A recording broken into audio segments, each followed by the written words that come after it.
Step into Value Zone. Value Zone. Hypermart. Patanjali.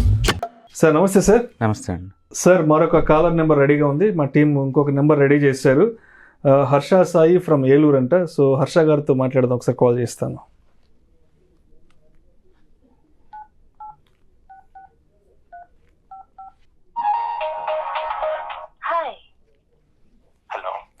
Sir నమస్తే sir. Harsha గారు, నేను విష్ణుని మాట్లాడుతున్నాను సార్, సుమన్ టీవీ నుంచి. నమస్తే సార్. సార్ మొన్న రీసెంట్గా ఒక 1 వీక్ బ్యాక్ సుందరరామరెడ్డి గారి వెబినార్ ప్రోగ్రామ్ జరిగింది కదా. అవునండి. సో ఏంటంటే ఆ టైంలో అందరికీ టైం దొరకలేదు మీ యొక్క వ్యూస్ని సార్తో షేర్ చేసుకోవడానికి, మీ డౌట్స్ని క్లియర్ చేసుకోవడానికి. అవును. సో ఇవాళ మీకోసం అని చెప్పి సపరేట్గా ఒక సెషన్ ఒకటి పెట్టుకున్నాము. ఓకే. నా ఎదురుగా సుందరరామరెడ్డి గారు ఉన్నారు. సో మీరు సార్తో ఎంతసేపు అయినా మాట్లాడి క్రిస్టల్ క్లియర్గా మీ డౌట్స్ని క్లారిఫై చేసుకోవచ్చు. నేను మొబైల్ సార్కి ఇస్తున్నాను, మీరు నేరుగా సార్తో మాట్లాడచ్చు. ఓకేనా sir? Okay sir. Right sir. Harsha from Eluru sir. చెప్పండి హర్ష గారు, ఎలా ఉన్నారు? Hi sir. హాయ్, ఎలా ఉన్నారు? అది మొన్న డౌట్స్ అడగడం కుదరలేదు. చెప్పండి. సార్, ఇప్పుడు మనం మ్యూచువల్ ఫండ్ లో స్మాల్ క్యాప్ లో మనం ఇన్వెస్ట్ చేసుకుంటూ వెళ్ళడం బెటరా, లేదా ఈటీఎఫ్ కోసం మన క్యాపిటల్ ని ఇంకా పెంచుకోవడం బెటరా సార్? అది మీ దగ్గర ఎక్కువ క్యాపిటల్ ఉంది అంటే షార్ట్ టర్మ్ ట్రేడ్ అనుకుంటే ఈటీఎఫ్స్ బాగుంటాయండి. ఎందుకంటే వీటికి ఎగ్జిట్ లోడ్స్ ఉండవు కదా. అవును. అదే మ్యూచువల్ ఫండ్స్ అనుకోండి, అట్లీస్ట్ మోర్ దెన్ 1 year ఉంటే మీకు క్యాపిటల్ గెయిన్ ట్యాక్స్ తగ్గిద్ది అనమాట. ఓకే. అందుకని లాంగ్ టర్మ్ అయితేనేమో మనం మ్యూచువల్ ఫండ్ చూసుకోవచ్చు, అండ్ షార్ట్ టర్మ్ ఇన్కమ్ కోసం అయితే ఈటీఎఫ్స్, ఇండెక్స్ ఫండ్స్ మనం చూసుకోవచ్చు. అది మ్యూచువల్ ఫండ్స్ ఇప్పుడు మనం ఒక 10 years ఇన్వెస్ట్ చేసిన తర్వాత అది గ్రోత్ లేదనుకోండి, ఓకే, ఆ ఫుల్ క్యాపిటల్ ని తీసి మళ్ళీ మనం వెంటనే వేరే దాంట్లోకి షిఫ్ట్ చేయొచ్చు. యూజువల్గా ఏంటంటే మనం ఒక ఇండెక్స్ని అంటే బెంచ్ మార్క్ ఇండెక్స్ని అది బీట్ చేయలేకపోతుందంటే ఆ ఫండ్ అండర్ పర్ఫామ్ చేస్తున్నట్లు లెక్కండి. బట్ స్టిల్ ఇంకా 1 year టైం ఇవ్వండి. అప్పటికి కూడా అది బీట్ చేయలేకపోతుందంటే దాన్ని కంప్లీట్గా క్లోజ్ చేసుకొని ఆ అమౌంట్ని మీరు ఇంకేదన్నా ఆల్రెడీ రీఛార్జ్ చేసి ఉంటారు కదా, వాటికి మూవ్ అవటం బెటర్ అనమాట. అంటే అప్పటికి 20 lakhs 30 lakhs అవుతే అంటే మనం ఇన్వెస్ట్ చేసింది క్యాపిటల్ పోతుంది కదా. మొత్తం పోయేదండి. ఎక్కువ శాతం ఏమవుతుందంటే మ్యూచువల్ ఫండ్స్ సపోజ్ ఈ సంవత్సరం ఉందనుకోండి, ఈ సంవత్సరం స్మాల్ క్యాప్ ఇండెక్స్ 32% మూవ్ అయింది. ఏదన్నా స్మాల్ క్యాప్ మ్యూచువల్ ఫండ్స్ కనుక 32% కన్నా తక్కువ మూవ్ అయింది అనుకోండి, ఇది ఈ సంవత్సరం అండర్ పర్ఫామ్ చేస్తున్నట్లు లెక్క. బట్ షార్ట్ టర్మ్లో అది మామూలు విషయం. ఎంత పెద్ద నెంబర్ 1 మ్యూచువల్ ఫండ్ కూడా నెంబర్ 5కో 10కో వెళ్ళిపోవడం అనేది. ఇంకొక 1 year టైం ఇస్తారు. అప్పటికి వాళ్ళు ఇంప్రూవ్ అవ్వట్లేదు అనుకోండి, మనం దాన్ని ఇంకా క్లోజ్ చేయాల్సిందే. ఎందుకంటే బెంచ్ మార్క్ ఇండెక్స్ని దాటలేదు కదా, దాటలేదు కాబట్టి దాన్ని ఇంకా ఆ ఫండ్ని మూవ్ చేస్తాం. బట్ గుర్తుపెట్టుకోండి, మనం ఈ బెంచ్ మార్క్ ఇండెక్స్ 32%తో కంపేర్ చేస్తున్నాం. అంటే ఎంత తగ్గినా సరే మీ మ్యూచువల్ ఫండ్ కూడా 20-15 వచ్చి ఉంటుంది కదా. అందుకని నెగిటివ్ బాటం అంటే ఏముండదు, ఇండెక్స్తో కంపేర్ చేస్తున్నాం అంతే ఇక్కడ. ఎందుకంటే వాళ్ళకి ఎక్స్ట్రా మనం 0.5 నుంచి 1% దాకా ఇస్తున్నాం అంటే ఎక్స్పెన్స్ రేషియో ఇండెక్స్ని బీట్ చేస్తారనే కదా. ఆ ఆల్ఫా లేనప్పుడు వాళ్ళ దగ్గర ఉంచడం వేస్ట్. అందుకని మనం వేరే దాన్ని మూవ్ అవ్వచ్చు. చెప్పండి హర్ష గారు, ఏలూరులో ఏం చేస్తుంటారు? హైదరాబాద్ ఉండే జాబ్ అండి, సాఫ్ట్వేర్ జాబ్. రైట్. అంటే ఇప్పుడు మనం నా అకౌంట్ లో చేయడం బెటర్ సార్ ఈటీఎఫ్స్, లేదంటే వేరే అకౌంట్ అంటే మదర్ అకౌంట్ కానీ అట్లా తీసుకొని? ఈ స్టాక్ మార్కెట్లో ఎలా ఇన్కమ్ అయినా సరే, ఐ మీన్ లాంగ్ టర్మ్ అయితే 10% అండ్ పొజిషనల్ ట్రేడింగ్ షార్ట్ టర్మ్లో అయితే 15% పడుతుందండి. మీ జాబ్ ఇన్కమ్ లాగా 30% దాకా పడవు స్టాక్ మార్కెట్లో. కాబట్టి మీ ట్రేడ్ మీ పేరు మీద చేసినా లేదా వేరే వాళ్ళ పేరు మీద చేసినా ఓకే. మొత్తం పెద్ద మొత్తంలో చేద్దాం అనుకుంటే మాత్రం better to split to 2-3 accounts అనమాట. ఓకే. అంటే ఒక 20 lakhs ఉన్నాయంటే మొత్తం డివైడ్ చేసుకుంటూ వెళ్ళాలా సార్? 20 అంటే ఒక దాంట్లో మేనేజ్ చేస్తే తప్పేం లేదు. ఓకే. బిగ్ అమౌంట్ అంటే 50 కానీ 50 కానీ 1 crore కానీ అయిందనుకోండి, మనకి long term capital gain tax each account నుంచి 1 lakh ఫ్రీగా విత్డ్రాల్ చేసుకోవచ్చు. First 1 lakh long term capital gain tax ఉండదు అనమాట. అదే ఇప్పుడు దీనికోసం మీరు ఏమైనా అకౌంట్ అంటే బిజినెస్ అకౌంట్ లో కానీ అలా ఏమైనా తీసుకోవాలంటారా? ఏం అవసరం లేదండి, మీరు మేనేజ్ చేసుకోవచ్చు ఈజీగా. మీరు మీ పేరు మీద అకౌంట్ ఓపెన్ చేసి ట్రేడింగ్ అకౌంట్ ఓపెన్ చేయండి. అలాగే మీ మదర్ కానీ స్పౌస్ పేరు మీద తన మీద కూడా అకౌంట్ ఓపెన్ చేయండి. మ్యూచువల్ ఫండ్స్ మీ దాంట్లో కొంత, తన దాంట్లో కొంత తీసుకోండి.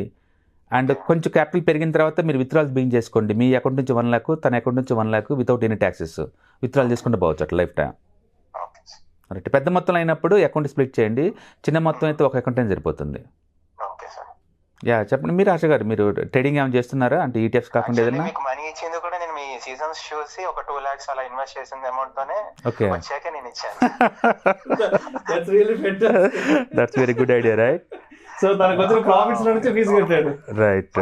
షార్ట్ అమౌంట్ తో స్టార్ట్ చేసి మెల్లగా ఒక 2 lakhs దాకా ఇప్పుడు అంటే అక్యుములేట్ అయినాయి. ఓకే. సో అంటే కొద్దిగా భయం వేసేది కదా ఫస్ట్ మొదట్లో డెఫినెట్గా. అందుకని మనం కొంచెం కొంచెం అమౌంట్తో ఫస్ట్ ఇనిషియల్ బీన్ చేసాం అనుకోండి, ఒక్కసారి కాన్ఫిడెన్స్ గెయిన్ అయిన తర్వాత మీరు ఎప్పుడైతే పెద్ద మొత్తంలో స్కేల్ అప్ చేస్తారో అప్పుడు ఒరిజినల్ ఇన్కమ్ స్టార్ట్ అవుద్దండి.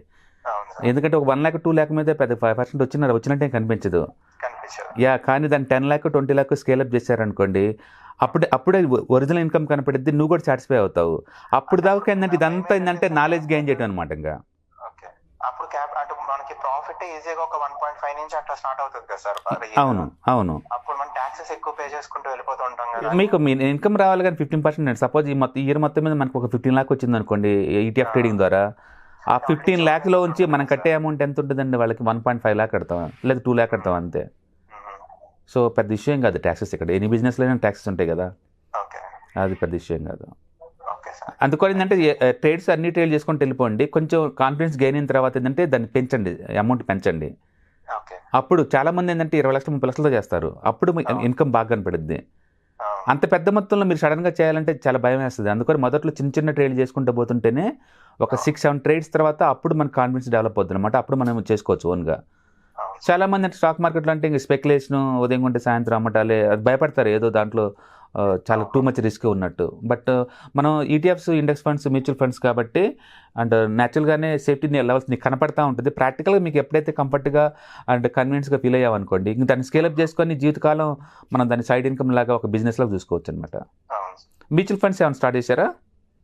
లేదు సార్, ఇప్పుడు మొన్న క్లాస్ విన్నా కదా, ఇప్పుడు రేపు నెక్స్ట్ మంత్ ఇప్పుడు ఎలాగో ఆల్ టైమ్ హైలో ఉంది కదా. అవును, నెక్స్ట్ మంత్ స్టార్ట్ చేద్దాం అనుకుంటున్నాను. డెఫినెట్గా అండి. ఒకవేళ మార్కెట్ పడినా పడకపోయినా మ్యూచువల్ ఫండ్స్ SIPలో తీసుకుంటాం కాబట్టి తీసుకోండి, ఏం కాదు.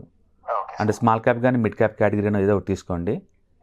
అండ్ ఇంట్లో వాళ్ళు ఒక కిడ్స్ కనుక ఉంటే వాళ్ళ పేరు మీద అన్నట్టు ఒకటి, మీ రిటైర్మెంట్ కోసం అన్నట్టు ఒకటి, అలా 2-3 ప్లాన్ చేసుకున్నాం అనుకోండి, లాంగ్ టర్మ్లో డెఫినెట్గా మంచి వెల్త్ క్రియేట్ అవుతుంది. Right sir, yeah, all the best. Yeah. So చెప్పండి సుందరరావు గారు, హర్ష గారితో మాట్లాడిన తర్వాత అంటే మీకు ఎలాంటి విషయాలు మీరు అంటే మన ప్రోగ్రామ్ కొత్త వాళ్ళు కూడా రీచ్ అవుతుందండి. వాళ్ళ ప్రోగ్రామ్ లో జాయిన్ అయ్యి ఆ వచ్చిన ప్రాఫిట్ లో ఉంచి కోర్స్ ఫీజు పే చేస్తారు. Sounds great. ఓకే. యా, కొంతమంది ఏమో ఆల్రెడీ మార్కెట్లో ఎప్పటి నుంచో ఉంటారు కాబట్టి వాళ్ళు ఆల్రెడీ నాలెడ్జ్ ఉంటుంది, కొంచెం ఎన్హాన్స్మెంట్ కోసం జాయిన్ అవుతారు. కొంతమంది అసలు చూద్దాం ఈ ప్రోడక్ట్ ఏంటో, ఎందుకంత పాపులారిటీ వస్తుందని చెప్పేసి వాళ్ళు ఫస్ట్ ట్రయల్ చేస్తుంటారు. బట్ యూజువల్గా ఏంటంటే మన కెరీర్ మొత్తం మనం బాగా జాగ్రత్త చూసుకున్నాం అనుకోండి, జీవితకాలం ఎక్కువ ఏం సంపాదించాలండి, కెరీర్ ఎండింగ్లోనే ఎక్కువ డబ్బులు సంపాదిస్తాం. ఎందుకంటే అప్పటికి ఎక్కువ అమౌంట్ మనకు వస్తూ ఉంటుంది అనమాట. నా ఎంటైర్ కెరీర్లో చూసుకుంటే last 2-3 years income is equal to my total income. Even Warren Buffett మనం చూసుకున్నా సరే 58 years వరకు సంపాదించిన సంపాదన మొత్తం ఆయన ఇప్పుడున్న ఆస్తితో పోల్చుకుంటే 1% అండి, 58 వరకు కూడా. అంటే పెద్ద మొత్తం మనీ కూడా ఎప్పుడైతే కెరీర్ లాస్ట్లోనే ఉన్నప్పుడే మనీ మేక్ చేయొచ్చు అనమాట. అందుకని వీళ్ళు కెరీర్ స్టార్టింగ్లో ఉన్నారు కాబట్టి 2 lakh 3 lakh చేస్తున్నారు. ఎప్పుడైతే వీళ్ళు ఒక 10 lakh 20 lakh 30 lakh స్కేలప్ చేస్తారో అప్పుడు 5% అంటే ఈజీగా మంత్లీ 2 lakh 3 lakh వస్తుంటాయి అనమాట. అప్పుడు రియల్గా దాన్ని ఎంజాయ్ చేయగలుగుతారు. ఈవెన్ మ్యూచువల్ ఫండ్స్ కూడా అంతే. మనం SIPలో 1000-2000 పెడితే అది పెరుగుతున్నా మనకు ఆ ఫీల్ రాదు. బట్ అదే నువ్వు 5 lakh అయిందనుకోండి, ఇక తర్వాత మంత్లీ అది 4% అటు ఇటు ఊగుతూ ఉంటుంది. మంత్లీ 20,000 వస్తుంది అంటే అదొక సాటిస్ఫాక్షన్ అనమాట. అప్పటి నుంచి బీనొద్దు వాళ్ళకి. అందుకని మొదట్లో ఏంటంటే కొంచెం లైట్గా మార్కెట్లోనూ వాలటిలిటీకి అలవాటు పడాలి వీళ్ళు. మార్కెట్ పడ్డంత మాత్రాన ఏం కాదు, పెరిగినంత మాత్రాన కూడా వెంటనే రైజ్ అవుతున్న విషయం వాళ్ళకి అర్థమైంది అనుకోండి, తర్వాత పెద్ద మనీని హ్యాండిల్ చేయడం ఆ స్కిల్ వచ్చింది అనమాట వాళ్ళకి. అందుకని వీళ్ళందరూ ఇప్పుడు స్టార్టింగ్లో ఉన్నారు కాబట్టి చిన్న చిన్న అమౌంట్తో గేమ్ ఆడుతున్నారు కాబట్టి ఇప్పుడు కాదు 1 or 2 years తర్వాత అప్పుడు ఒరిజినల్గా వాళ్ళు ఏం చేస్తుంది వాళ్ళకి అర్థమవుద్ది. అప్పుడు దే మేక్ గుడ్ మనీ అనమాట ఇప్పుడు డెఫినెట్గా. ఎందుకంటే మనలాగా 40 lakh పెట్టండి 50 lakh పెట్టండి అంటే వాళ్ళకి కొత్తగా వచ్చి వాళ్ళకి భయం వేస్తుంది. అంత అమౌంట్ ఒకేసారంటే అంత నమ్మకం ఉండాలి కదా. అందుకని ట్రేడ్స్ ఒక 10-15 చేశారనుకోండి, డెఫినెట్గా వాళ్ళు స్కేలప్ చేస్తారు నెక్స్ట్ లెవెల్కి. మన ప్రోగ్రామ్ ద్వారా మొదటి నుంచి చేసే వాళ్ళు కొంతమంది అయితే కొంతమంది 5-6 ప్రోగ్రామ్ తర్వాత అంటే ప్రోగ్రామ్ పాపులారిటీ వచ్చే కొద్దీ కొత్త జాయిన్ అవుతూ ఉంటారు. జాయిన్ అయ్యే కొద్దీ వాళ్ళందరూ టెస్ట్ చేస్తూ ఉంటారు మార్కెట్ని. ఎప్పుడైనా మార్కెట్లో తక్కువ అమౌంట్తో టెస్ట్ చేయడమే బెటర్. ఎందుకంటే ఆ కాన్ఫిడెన్స్ గెయిన్ అవ్వాలి ముందు, అది ఇంపార్టెంట్. ఒకసారి గెయిన్ అయిన తర్వాత దానికి స్కేలప్ చేసుకోవటం సెకండ్ రౌండ్. ఎప్పుడైతే స్కేలప్ గెయిన్ అయిందో మనీ స్టార్ట్ అవుతాయి అప్పుడు. మన ప్రోగ్రామ్ అటెండర్లో చూసాను నేను 80 lakh 90 lakh పెట్టారు మొన్న, నాకన్నా డబల్ పెట్టారు. 2 crore కూడా ఏదో ఒక అమౌంట్ పెట్టారు. అవును మన దాంట్లో చూసుకోవాలి. అవును. సో మనకన్నా పెద్ద అమౌంట్ పెట్టేవాళ్ళు ఉన్నారు మార్కెట్లో. దాని మీద అంటే సొసైటీలో పబ్లిక్ దగ్గర వాళ్ళు కూడా సంపాదించాలని, నెక్స్ట్ జనరేషన్కి ఎంతకంత ఇవ్వాలని ఆ తపన ప్రేమ ఉంది.